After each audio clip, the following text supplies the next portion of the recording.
Hey everybody, Dr. Chris Strandberg here. Today I want to explain something that is commonly misunderstood, and that is what really causes cavities. Now you might first think sugar causes cavities. That's true, but it's only partially right. Now some basic terminology. What exactly is a cavity? It's a hole in your tooth, but I think you knew that. As a cavity develops, it becomes a soft part in the outer hard enamel shell. So the enamel gets destroyed and a hole develops and gets deeper and deeper. Eventually it goes into the second layer of the tooth, which is the more sensitive area called the dentin. If it hits the very middle of the tooth and hits the nerve, that's a major toothache. So how does this tiny hole start and how does it get bigger? Well, the bottom line is it's acid.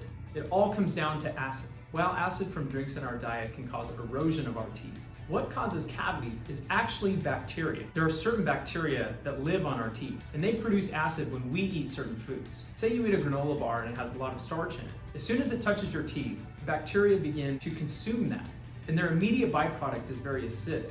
Since they're sitting on our teeth, the acid begins to degrade our enamel. Now this is the number one key thing that it's important you remember. It's not how many calories that you eat, it's how often you eat.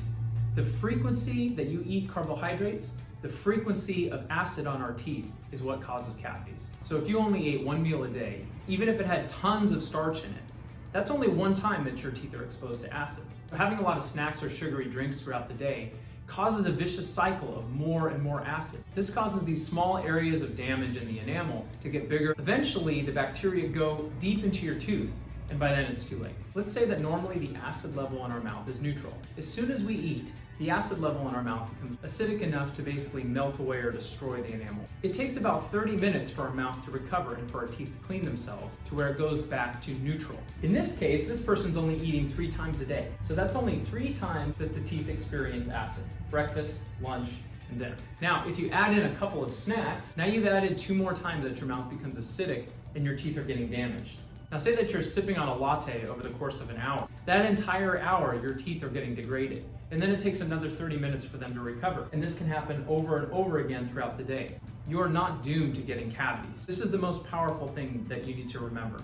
Minimize the number of times a day that your teeth get dirty from carbohydrates. A quick review. Bacteria make acid when we eat carbohydrates, starches, or sugars. The more meals and snacking we do throughout the day, the more chance we'll get cavities. So how should you prevent cavities? Well, the number one rule is limit how often you eat, especially carbs and sugar. Another thing you can do is rinse your mouth with water or mouthwash after meals. That will help reduce the acid in your mouth and get your mouth up to a neutral pH. Also, use a fluoride toothpaste twice a day. Fluoride makes our teeth strong and protects us from cavities. By making some small changes day to day, you can go from having a high risk of a lot of cavities to having a healthy mouth for life.